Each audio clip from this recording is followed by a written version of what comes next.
ఎక్కడో పుట్టి ఎక్కడో పెరిగి ఇక్కడే కలిసాము చదువులమ్మ చెట్టు నీడలో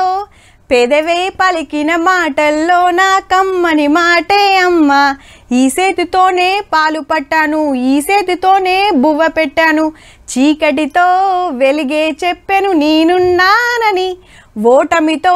గెలిపే చెప్పెను నేనున్నానని కనిపెంచిన మా అమ్మకే అమ్మయ్యానుగా పంచదార బొమ్మ బొమ్మ తాకుతే వద్దనకమ్మ నాటు నాటు నాటు నాటు నాటు వీరనాటు ముచ్చట చెప్పకుండా పాటలు పాడుతుందేంది అంటారా ఈ పాటలకు ఈ ముచ్చటకు లంకున్నదుల్లా పాటల గురించి చెప్పి బంగ్లా చూపిస్తారేందంటారేమో గా పాటలు రాసిన చంద్రబోస్ సారే ఈ బంగ్లా కట్టించింది అవు సారోళ్ళ సొంతూరు భూపాలపల్లి జిల్లా చల్లగరిగల 36 లక్షలు పెట్టి 2 అంతరాల లైబ్రరీ కట్టించిండు ఊరి కోసం దీనికో లెక్కుందుల్లో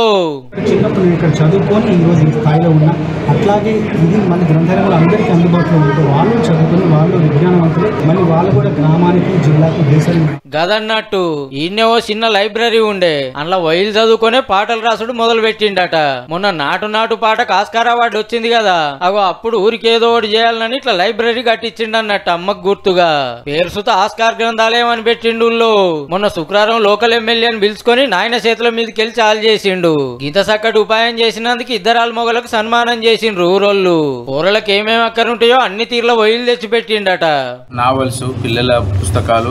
జనరల్ నాలెడ్జ్ సంబంధించిన స్టోరీస్ ఇప్పుడున్న లేటెస్ట్ జనరేషన్ కి ఏమేం కావాలో అలాంటి పుస్తకాలను తెప్పించాడు ఊరలకు అక్కడికి వచ్చే పని చేస్తుండు మా తమ్ముడు అని చెప్పుకుంటే చిన్న మురిపం కాదు సారోళ్ళు అన్నది అయితే చదువుకుంటానికి చిన్నప్పుడు సారపడ్డ తిప్పలు ఊర్లో ఎవ్వరు పడొద్దు మంచిగా చదువుకొని పేరుకొచ్చి ఊరికి జిల్లాకు రాష్ట్రానికే పేరు తేవాలని ఇకమత్ చేసిండు అన్నట్టు కానీ ఎక్కడో పుట్టి ఎక్కడికో ఎదిగిన చంద్రబోస్ సారు పుట్టినూరును మరవకుండా సేవలు చేస్తున్నందుకైతే ఎన్ని లైకులు కొట్టినా తక్కువేనులా